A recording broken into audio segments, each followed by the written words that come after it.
Hello everyone, today let's talk about TOA +1 tips and tricks. What is +1 exactly? It is when you have an alt in the raid with you to boost the HP of the bosses while you get all the points. So here my main is my Ultimate Iron Man, and he is gonna do every single mini boss and the final warden all by himself while the alt just kind of sits there. This way he'll have pretty much double the drop rate for any invocation. You see, it's a bit harder, but not as hard as you think, and we're going to go into some of the tips and tricks you can use to make this very easy for yourself. I would also like to stress that you do not need to use any crazy strategies like the butterfly Akkha that I'm showing here to successfully do +1. Refer to my other guides on how to do TOA simply. Now let's get started. First, let's look at the loot. Here's a successful run with a +1. The drop rate, if you have the plugin, is like 3.5% for 150 invocation. That's really good actually. Please note the runtime 1 hour 20 minutes. That's because I was trying to get clips and make videos at the same time. There was a lot of like just AFKing. In general, when I actually do a run without thinking about making a video, it takes about 40 minutes to an hour, somewhere around there, and that's with my crappy gear there. Right now I'm on my alt, so I'm AFK'd on my main, and my alt is looking at the down that he got and the 0 points that he got. But basically, this is really nice because let's say you don't have a Fang. Doing 300 experts without a Fang is really tough. That's me right now. I can barely do 300. I fail more than half the times. But I can do this 150 invocation +1, and I get just about the same drop rate, a little bit less, but it's a really good way to try to farm my Fang, right? I think it is worth spending a bit of time talking about the drop mechanics. Maybe not everyone knows, but if you do, you can skip past this. There's timestamps in the video. Anyways, it works like this. Every damage you deal to different monsters gives you points, and the table of points is here. At 150 invocations, when it's just myself, the monsters get a +60% boost in hit points. Now let me get on my alt. Oh, by the way, here are the invocations I run. But let me get on my alt now and go apply, and once I accept my alt application, now there's two people in the party.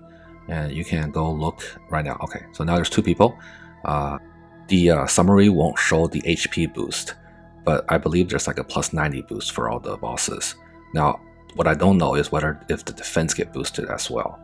I couldn't find information on that, so if anyone knows, please let me know in the comments. However, it's a much higher boost of HP, which means much higher boost of points. But remember, there's fewer invocations, so you don't have crazy stuff like Walk the Path. You don't have like crazy stuff like Insanity. You don't need Insanity because the HP is there and the mechanics are weaker. In this next image, let's look at the drop rates summarized. You can see that even at 50 invocation, a +1 can give you a nice boost. At 150 invocation, we already talked about, you can see that the +1 is pretty much similar to the 300. And the link to this calculator is on the wiki and in my video descriptions. Now, if you read carefully the notes here, it does say the points can increase even if you do stuff like Skull Step, which I did, or if you leave the meleeer on in Kephri so that she gets healed, which I also did in this raid. So this 50 invocation rate here, I actually have a drop rate of 2.2% versus 1.7%. I was able to squeeze out so many more points, basically farm the raid at a 50 invocation level for the same drop rate as a solo 230 or 250. I hope you are now convinced that this method is worth it. Now let's look into the details of how to do it. Firstly, you can see here I have two Runelite windows open, and you can achieve this with the new Jagex Launcher. I highly recommend it. I also have a video out on that, a really short one. I'll link it here. But you're just alt-tabbing between two Runelite windows. That's it. Honestly, you could even DPS with your alt in certain phases. It's not hard, but that's too sweaty, and we're not going to do that. Plus, you get less points if your alt DPSs. So, we just leave her AFK'd and run the game as normal on the main. The alt does have to be in each of the rooms, but just have to enter the room, and then she can either AFK or actually go to the boss and die to the boss. Doesn't really matter to your points. In fact, if your Iron Man doesn't have a BGS, just buy the BGS on the alt and use the alt to spec the boss and then leave her to die.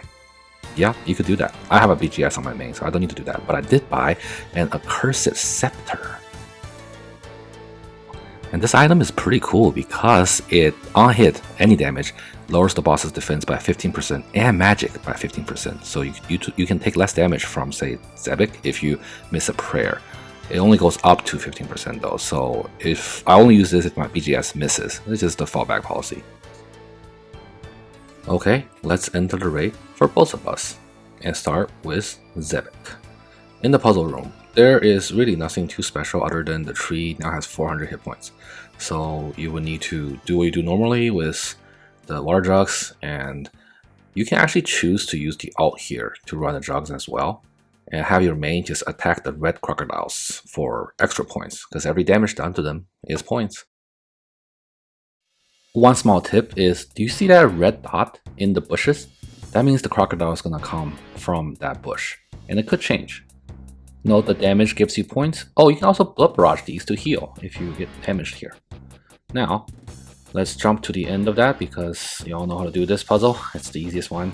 And both of us, me and the alt, will run to the boss room now. For Zebak, it's good to use a Spec weapon. I have the BGS, and if I miss, the alt can use the Accursed Sceptre. But I didn't miss.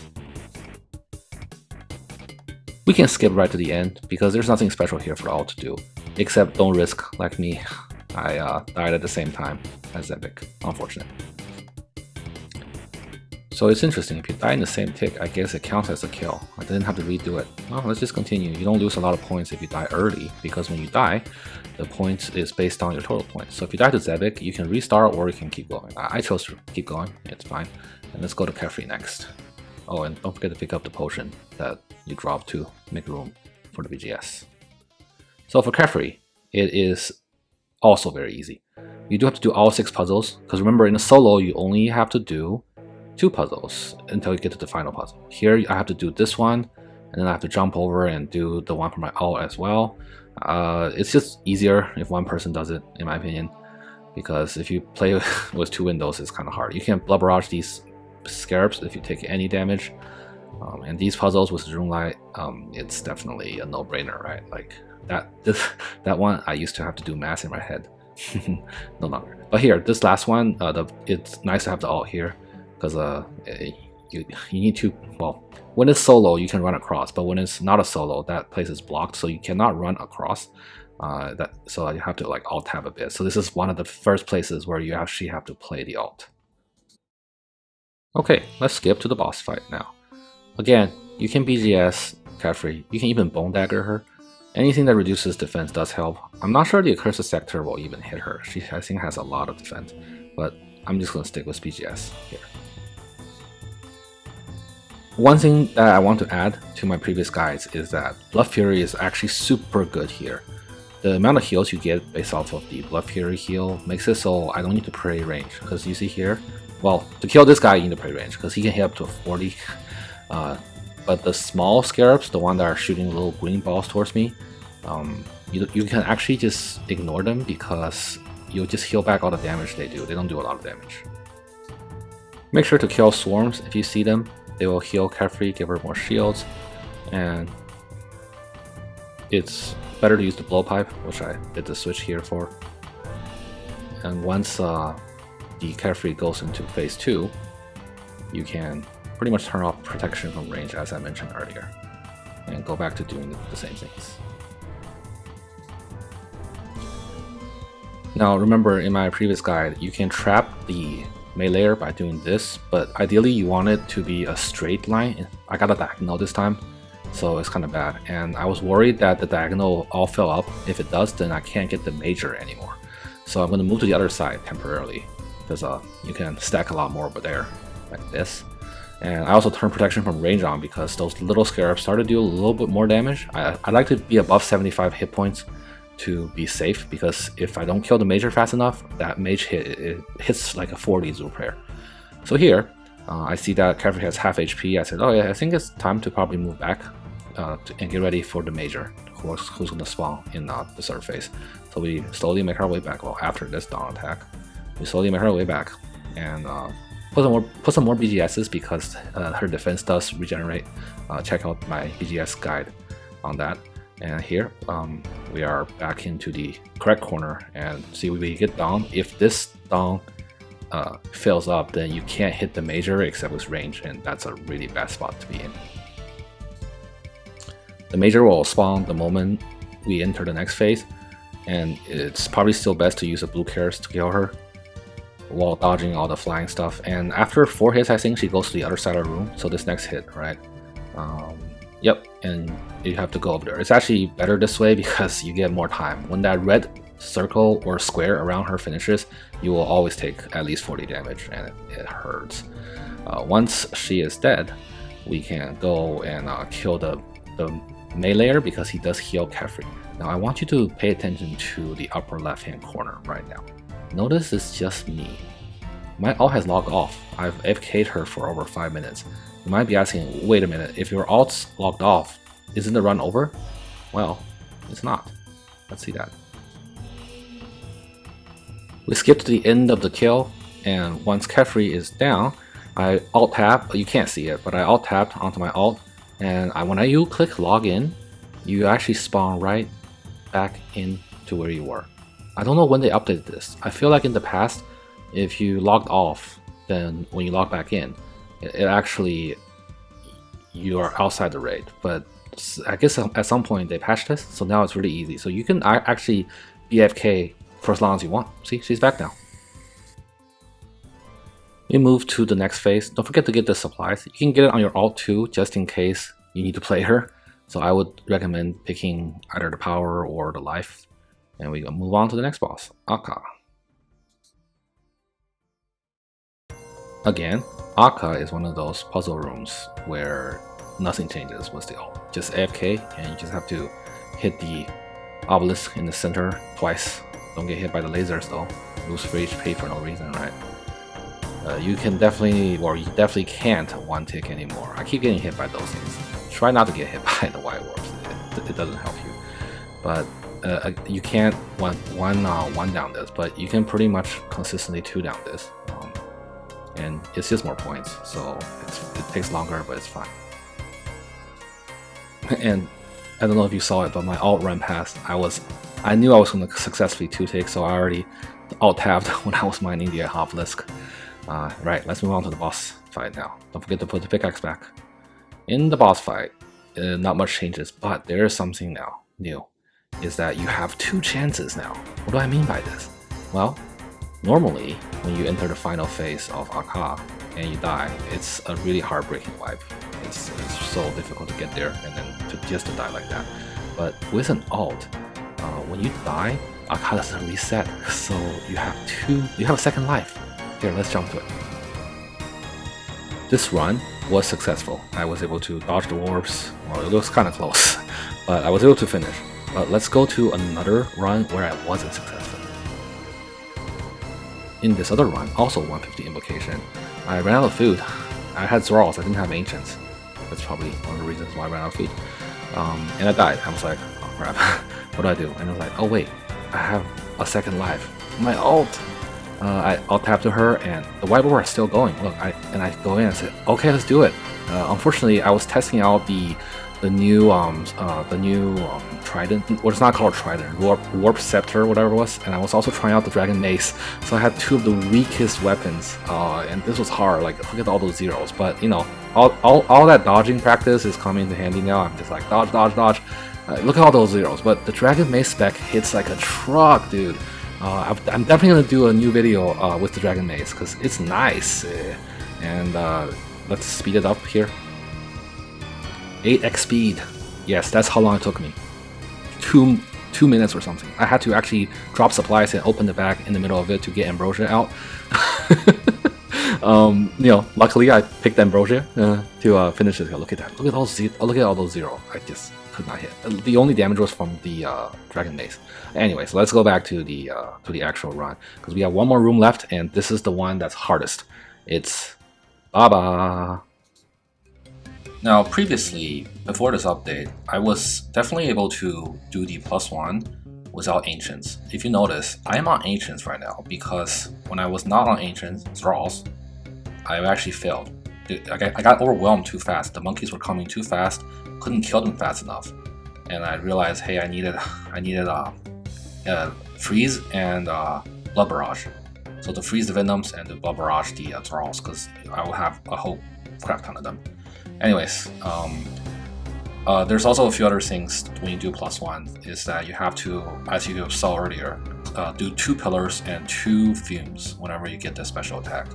And just really quickly, there are some pretty good tips for this. I think a fume is coming up. Yep, fume. So watch, I'm gonna slow it down here. The teal tile is true tile, so watch my true tile. When my true tile is on the fume, I click. That way I can make it in time to do 2 fumes. Next, we have the very annoying Venom monkeys. With Ice Barrage, you can freeze them and then kill them slowly.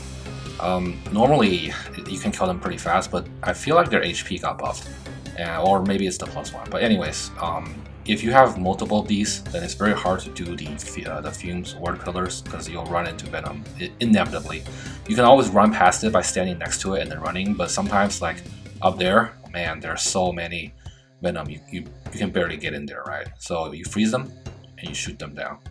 And I actually prioritize these because I don't bring anti-Venom or I don't bring Lunars. So if I get Venom, it's pretty much a wipe. So gotta be very careful here. Losing HP is fine because you can always Blood Barrage. Let's fast forward until we get too many monkeys to handle, and at that point, if I didn't have Blood Barrage, I usually just wipe just from the overwhelming amount of damage that comes through. I can't pray against everything. And here we have the summons draws and other things happening, so I just it got out of control. Look at how many monkeys there are now. So now I'm just spamming Blood Barrage, which is really great because you can hit the melees and heal off of everything in a 3x3. And look at that, my HP is going way up. Here we have fumes, and you can run past the poison. Well, the poison disappeared, but I would have ran past that as long as you're 1 tile away from it. Essentially, yeah, see, there's so many things here. I'm going to focus down the shamans first because they keep summoning draws, and then I'm going to blood barrage all of them together and get a whole bunch of HP. You can also stack them together, kind of like how you train how you chin the monkeys in Monkey Madness 2. Let's fast forward here. Not Blood Barrage. Ice Barrage is really nice because look, I froze 2 of them together at the same time. It's so awesome. And when my HP is low, no problem. Just Blood Barrage, boom, full HP. Beautiful to look at. Anyways, there's also an instance where the volatile monkeys will come and explode and kill the other smaller monkeys now. Very good update. Look at that, 6 volatiles spawned.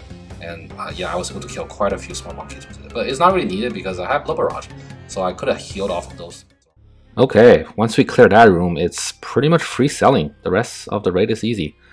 Baba, there's no difference. You could Accursed Sceptre him if you miss 2 BGS specs, or you could just wait it out. Oh, but if you do go into the room, make sure you get your ult killed ASAP, because when Baba absorbs the rocks, he's gonna absorb 2 of it. I mean, that'll kill the ult. Anyways, the thing about Baba that is different from a normal solo run is the boulders. They are going to be a lot tougher, more HP. Normally you can one-shot the boulders, now it takes at least 2. You may even have to pray like Piety or something, but here, because it's going to take 2 hits, I'm just going to not even pray Piety. And just, it's going to be really hard to run past the boulders. And Boulder Dash is probably not an invocation that you can turn on. I haven't tried it yet. I can see how it's going to be super bad though, because this is non-Boulder Dash, and you can tell it's already, like I don't have time to run forward. Okay, let's jump to the end. We finish Baba, have the alt walk with the main, get more supplies. I get life this time, so I always go power first and life. And for the alt, it doesn't really matter, unless, yeah, it doesn't matter because she's gonna die regardless. You don't have a second life like you do at Akkha. But the rest of this is the same. Follow my other guides on how to do each part of the Warden, because it's a pretty long fight, right? The alt can help a little bit. She can block the orbs, so save you a little bit of bruise. So remember, when you start the fight, you can block one side. Well, she can be the one who does that to offset the UFOs. The other thing she can do is help you DPS a bit, because if your supply is really low, not in my case, right? If your supply is really low and you want to conserve a bit of supplies, you can have her attack the obelisk. It's really easy to dodge the UFOs in the first phase of the fight anyways. Make sure you spend some time organizing your inventory. You want to get the adrenaline out, you want to salt, make sure you're pietied, all that good stuff. Don't rush it.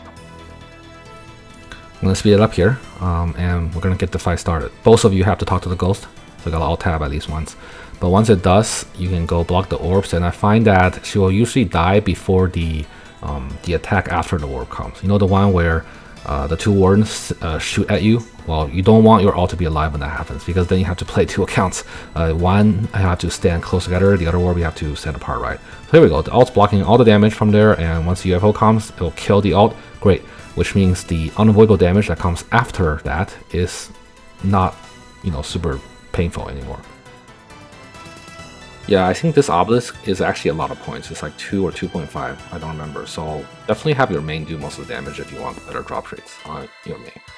But anyways, we skip to the first down. Make sure you adrenaline, and this is all the same, right? Except you can't 2 down, you can't even 3 down. Well, you probably could 3 down if you have better gear. But I usually end up doing a 3.5 down. So after 3 downs, he'll have like very little hit points. Remember, any damage you do after the 3rd down does not contribute to your points. So you're losing a little bit of points here. It could probably be optimized. I'm trying to think, maybe some better gear will get you the 3 down, because I'm adrenaline the entire time. Here's the 3rd down. There is something that I think we could try, is that you notice my spec energy is actually only 67%. It might have been better to wait a bit, to stall a bit, to make it near 100. That way you get the full like 8 specs of DDS, 16 hits in. That should get you close, or maybe even right on the 3 down, which is maximum amount of points. So I'll try that in a different run. And the final phase of the Warden, this phase is easy. Make sure you skull skip for even more points. There's a video on that, of course. And yeah, like this last phase is actually not even hard. I feel like the hardest part was the monkey room. This one is kind of hard because he has a lot of hit points, so I end up using at least 1 Ambrosia every time at the very least. But you know, at the end of the day, if I had a better weapon like a Bofa, this would not be a problem at all. I should be able to do it with no Ambrosia. Like this phase here, sometimes I get the last row and I still survive for at least, ouch, I still survive for at least like 2 to 3 minutes after. You will notice that the ult has logged off again. It is completely fine. Just log her back in once you're done with this. And yeah, that actually covers it, guys. Go out and try some +1s. You might find that it's really good. Give a like and sub if you find this useful. I will be uploading more TOA videos. So see you. Bye.